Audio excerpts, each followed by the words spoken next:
Hello students, welcome to our bridge course lecture number 2. Now today we are going to talk about very interesting topic which is called as blood grouping. Now why I am saying blood grouping is very interesting topic, understand. Here we are basically going to learn two segments of biology. One is called as cytology, second is called as genetics. So this blood grouping is a concept related to two segments, cytology. Cytology is a branch of biology which deals with the study of cell, and genetics. Genetic again a branch of biology which talks about heredity and variations. Means it talks about if there is some kind of similarity, why those similarity, if there are some kind of differences, then what is and how those differences arises. So those study we call it as genetics. We learn detail about it, but today's segment is blood grouping, so we'll focus on it. So first let's start. Blood grouping when I say तो आपके दिमाग में आता है blood group A, blood group B and so on. Yes, that's right. But आप जानते हो जब भी A B blood group you talk about, you are talking about a blood grouping system which is called as ABO system of blood grouping. ABO system of blood grouping which was given by a famous scientist called as Carl Landsteiner. That's right. So this ABO system, the word AB represent what? Yes, they represent about a terminology called as antigen. Antigen. Now again, it's a new term for you. What is antigen? I can say a molecule which helps in identification of cell. Every cell on its surface has certain molecules made up of either protein or carbohydrate, polysaccharide molecules or peptide molecules present on the surface of the cell which helps in identification of cell. Now when say identification of cell means who helps them to identify for whom they are present? Answer is they are present for WBCs. WBCs are able to identify the antigen. Now remember, when they identify the antigen, they are able to differentiate between our own cells and foreign cells. Foreign cells means what? अगर मेरे body में कोई एक bacteria आता है तो उसको identify करेंगे बिकॉज ऑफ द एंटीजन, क्योंकि उसका जो एंटीजन रहेगा मेरे बॉडी का एंटीजन से मैच नहीं होगा, and then my WBCs will destroy this. So अभी के लिए याद रखना, antigen are nothing but the surface molecule जिसको हम लोग या अपने WBCs can identify because of those antigens. So there are, every cell has a cell, has an antigen, but some antigen which are our own will not cause harm. But if a cell has foreign antigen, WBCs will recognize them and destroy them. So let's start. So I told you in ABO system of blood grouping, A and B are antigen. That means they are the molecule present on the surface of RBC. Now if you recollect, RBC तुम लोग ने पढ़ा है red blood corpuscles. It is also called as erythrocytes. So RBC, red blood corpuscles, it is also called as erythrocyte. Most abundant cell. ये सुनो कितना count रहता है मालूम है? 5.5 million per cubic mm of blood. 1 cubic mm में 5.5 million मतलब 55 lakh. Now these RBC have antigen on their surface, either A antigen or B antigen. Remember, there is no O antigen. A and B नहीं है, so that we want to indicate as absence. So that absence is indicated by letter O. Clear? So दो ही antigen है A and B. उसके हिसाब से blood grouping बनाया. इसके कई सालों के बाद और एक एंटीजन मिला था D. अगर D एंटीजन रहता है then we say blood group is positive. अगर D एंटीजन नहीं है then it is called as blood group is called as negative. तो D के बारे में बाद में थोड़ा देर बाद बात करेंगे. तो right now we are more focusing on antigen A and B. Karl Landsteiner ने डिस्कवर किया था. तो उसमें अपने को क्या बताया था? For this antigen, which antigen A and B, there are 3 possible gene which can produce this antigen. One is IA, second is IB, third is small I. अच्छा, आप लोग को थोड़ा तो एक आइडिया रहेगा कैपिटल और स्मॉल का मतलब क्या है. Now when I say capital A, IA, it indicate मतलब A जीन डोमिनेंट है, IB, AB डोमिनेंट है. बट अगर मैंने स्मॉल I इंडिकेट किया, that mean it's a recessive gene. Now question arises, what is the difference between dominant and recessive. Now remember, अगर इन दोनों का combination आया तो इसका कैरेक्टर दिखता है, इसका कैरेक्टर नहीं दिखता, तो इसलिए इसको डोमिनेंट बोलते हैं, इसको रेसेसिव बोलते हैं. मैं और भी एक्सप्लेन करूंगा, वेट अ मिनट. तो ब्लड ग्रुपिंग को समझने के लिए हमको ये मालूम होना चाहिए, इन तीनों ऑप्शंस में से a person can have any two of this gene. क्यों दो? बिकॉज एक उसके मम्मा से आएगा और एक उसके डाडा से आएगा. So the person can have different combinations. So I am talking about first genotype. Genotype. The person can have IA combination, or a person can have IA and small I combination. The person can have IB, or person can have IB and small I combination. Next combination possible is IA and IB, and the last combination which we can discuss is small I. So remember, as per normal procedures, this total 6 combination of genes are possible in a person. IA and small I, IB and small I, IA and IB, and lastly small I. So what happens? Let's try to understand. Now next we are going to talk about genome-antigen. Because of this genome, what changes occur in antigen? I am taking one RBC cell, red blood corpuscle. If person has IA or person has IA and small I, the RBC will show antigen A. Now remember, if a person has genotype IB or IB and small I, in that case the person's RBC will show antigen B. Third case, a person has genotype IA and IB, then its RBC will show antigen A as well as B. दोनों आ गए. ऐसे cases को we call it as codominance. And अगर small I and small I है तो एक भी एंटीजन नहीं आता. So this is the 4 different expressions possible because of this 6 genotype. For this 2, because it's a dominant, a single I रहेगा तो भी फर्क नहीं पड़ता, आई आएगा. Same way IB small I के केसेस में B आएगा. IA IB दोनों है तो दोनों आ जाएंगे. स्मॉल आई है तो एक भी एंटीजन नहीं आएगा. सो यहां तक क्लियर हुआ ना. अगर एंटीजन है तो बॉडी में क्या प्रोड्यूस, तो इसका जो बंदा है, ऐसे पर्सन जो है, for such person antibody, again नया term, antibody is a protein molecule जो फॉरेन एंटीजन को डिस्ट्रॉय करता है, खुद का नहीं डिस्ट्रॉय करता, फॉरेन एंटीजन को. तो इस बॉडी के लिए फॉरेन एंटीजन क्या होगा? बी. तो इसके पास एंटीबॉडी बी होता है. जिसके पास बी एंटीजन है उसके लिए फॉरेन एंटीबॉडी ए. फॉरेन एंटीजन ए रहेगा तो उसके बॉडी में एंटीबॉडी क्या मिलेगा? ए.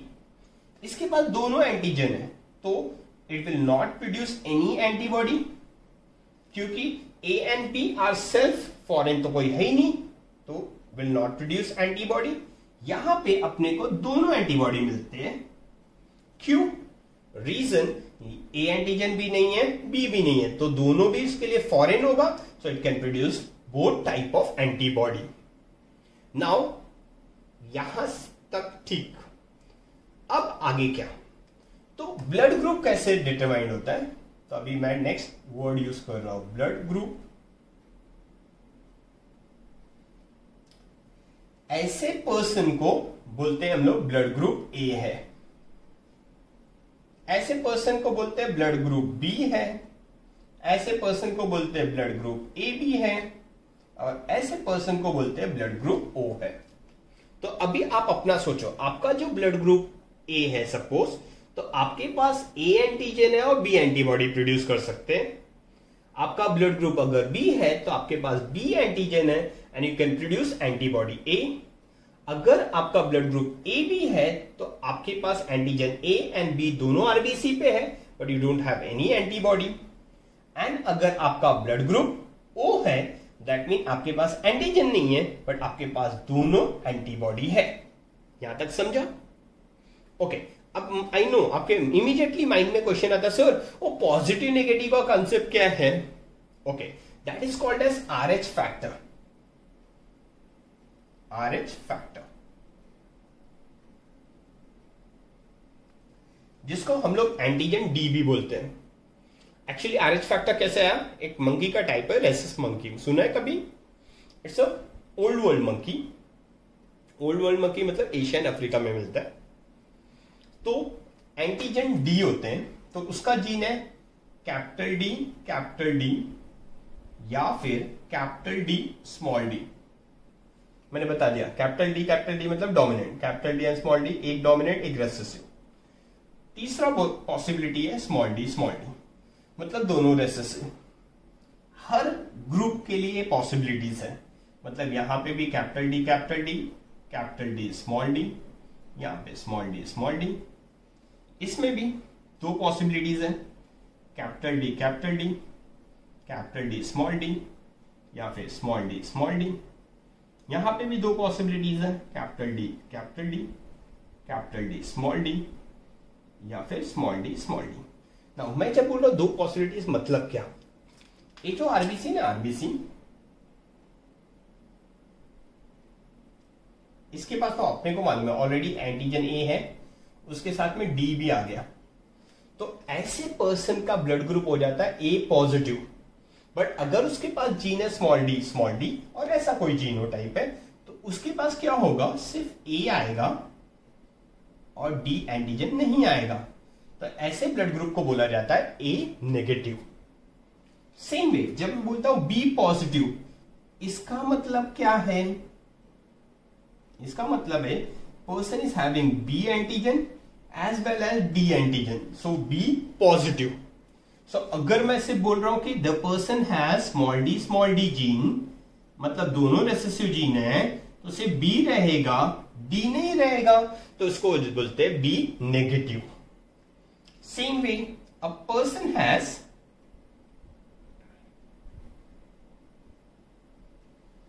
ए gene, B gene as well as A antigen, B antigen as well as D antigen, तो क्या बोलेंगे? A B positive. What we call it as A B positive.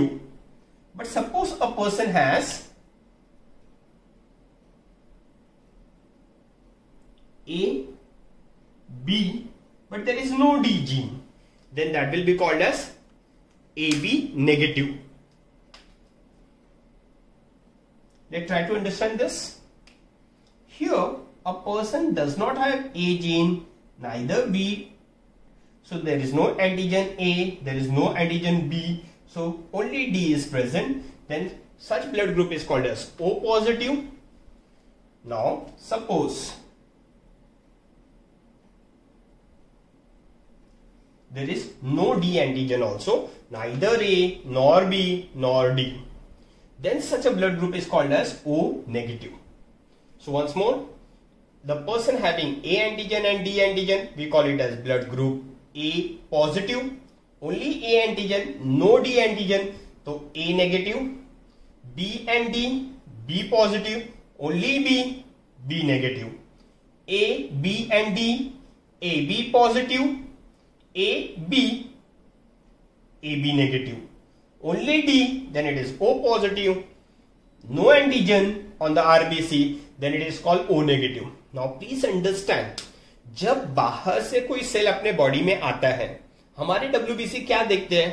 Antigen है क्या, फॉरेन एंटीजन है क्या? अगर फॉरेन एंटीजन रहेगा तो डिस्ट्रॉय करते हैं, राइट? नाउ प्लीज अंडरस्टैंड, अगर O नेगेटिव वाला ब्लड ग्रुप कहीं पे भी गया, कोई WBC उसको पहचान ही नहीं पाएगा। क्यों? इसके पास कोई एंटीजन ही नहीं है। तो मतलब क्या बोलने का है, अगर O नेगेटिव वाला ब्लड किसी के भी बॉडी में गया तो जिसके बॉडी में जा रहा है उसके WBC इसको पहचान ही नहीं पाएंगे, तो इसको डिस्ट्रॉय नहीं करेंगे। That mean O negative can give blood to anyone.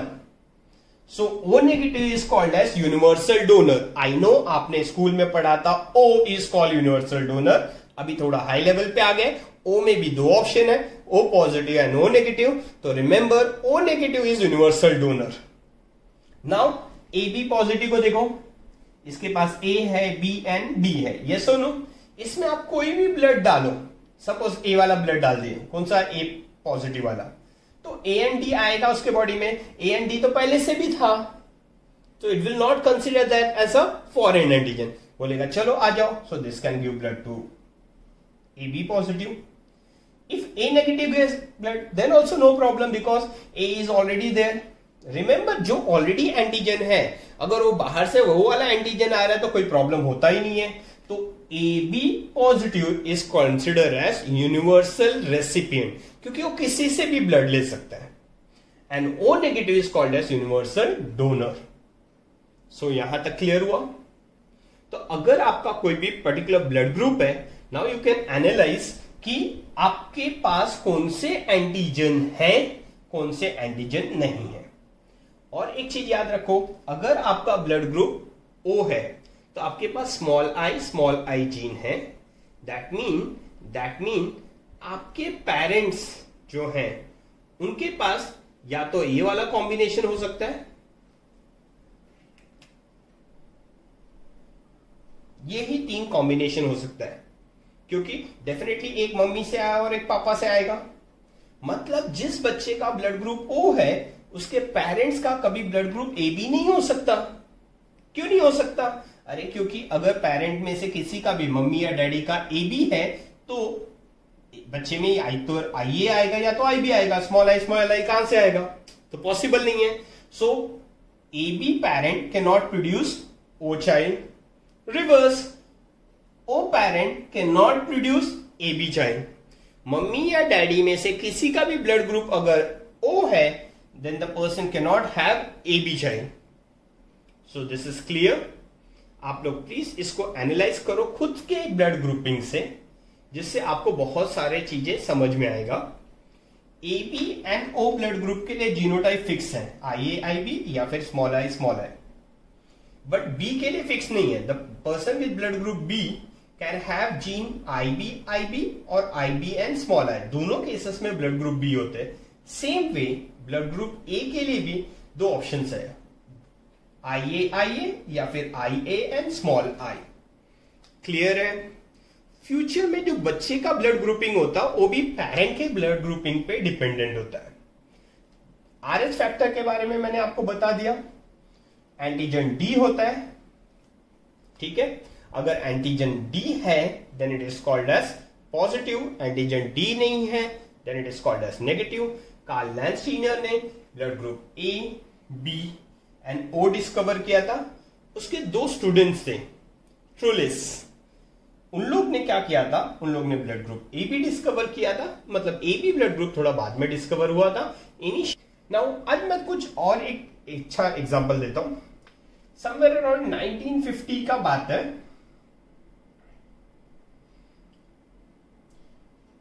कुछ ब्लड ट्रांसफ्यूजन चल रहा था, वहां पे लकीली क्या हुआ, एक पर्सन को O नेगेटिव ब्लड देने के बाद भी रिएक्टिविटी हो गई। Why I am saying luckily, reason we got some good information about it, that blood also contain an another antigen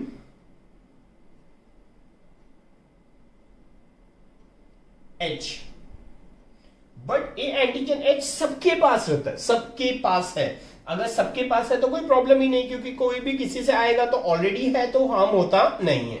but 1 in million of cases में ये जो एंटीजन H होता है एब्सेंस होता है.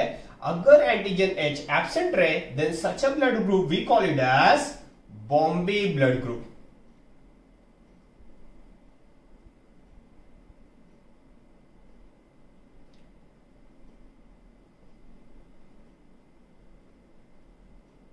रीजन 1950 में ये जो पहला डिटेक्शन हुआ था वो बॉम्बे में हुआ था, इसके लिए नाम दिया Bombay blood group. Now remember, आज के बाद कभी अगर सुना Bombay blood group that mean a person with absence of H antigen. H antigen सबके पास होता है बट जिसके पास नहीं होता तो उसके ब्लड ग्रुप को बोलते हैं बॉम्बे ब्लड ग्रुप. ऐसे पर्सन दूसरे बॉम्बे ब्लड ग्रुप वाले से ही ब्लड ले सकते हैं. So they are very very rare. Now, I like to talk about one more very interesting fact, a disorder which is called as erythroblastosis fetalis or also called as HDN.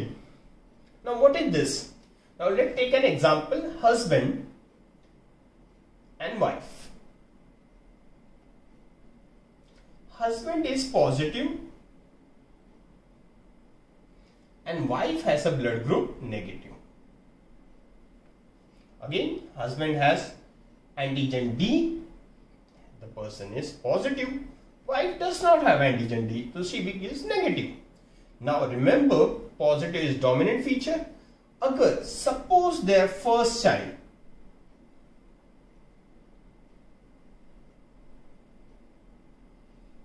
is positive, first child is positive, no problem. Reason, mother blood and child blood कभी भी during pregnancy मिलता नहीं है, तो mother का blood and बच्चे का blood mix नहीं हुआ तो कोई हार्म नहीं है. But what happened at the time of parturition? Now when I say parturition means birth. At birth,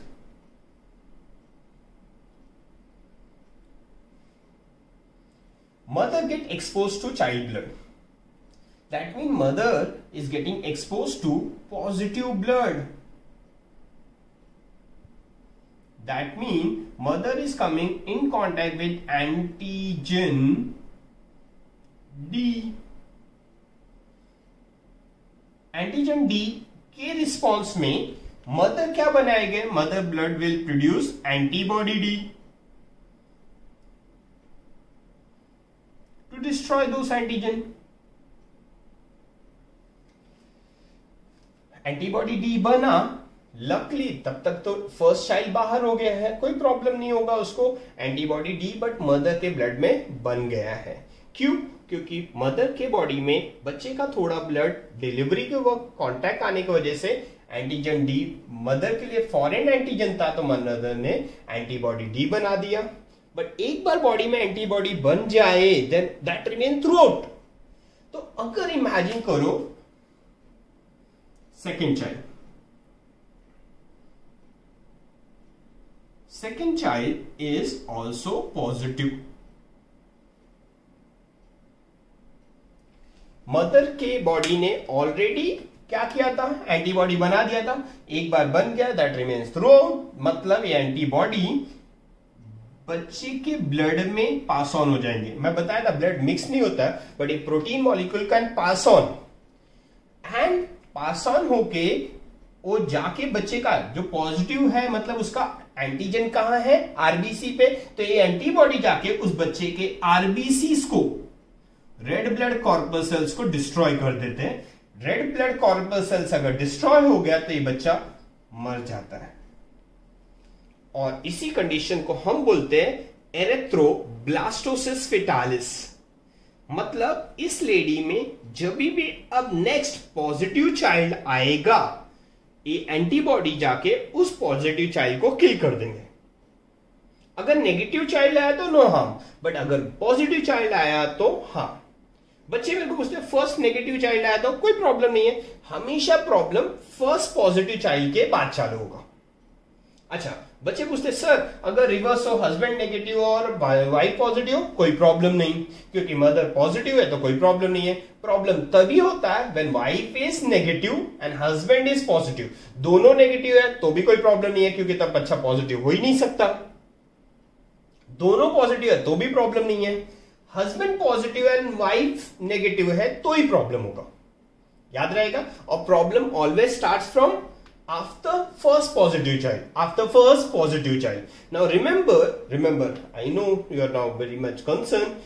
हमने क्या किया है अभी याद रखना, अगर कोई लेडी नेगेटिव है और उसको बर्थ हुआ तो हम इमीडिएटली उसको एक इंजेक्शन देते हैं anti-RH का। anti-RH इंजेक्शन क्या करता है, जो एंटीजन आए हैं उसको डिस्ट्रॉय कर देता है, तो एंटीबॉडी बनता ही नहीं है लेडी के बॉडी में, अगर बना नहीं तो नेक्स्ट टाइम भी प्रॉब्लम होगा नहीं। So remember, at the time of birth whenever female is negative we get anti-RH injection, so there will be no problem.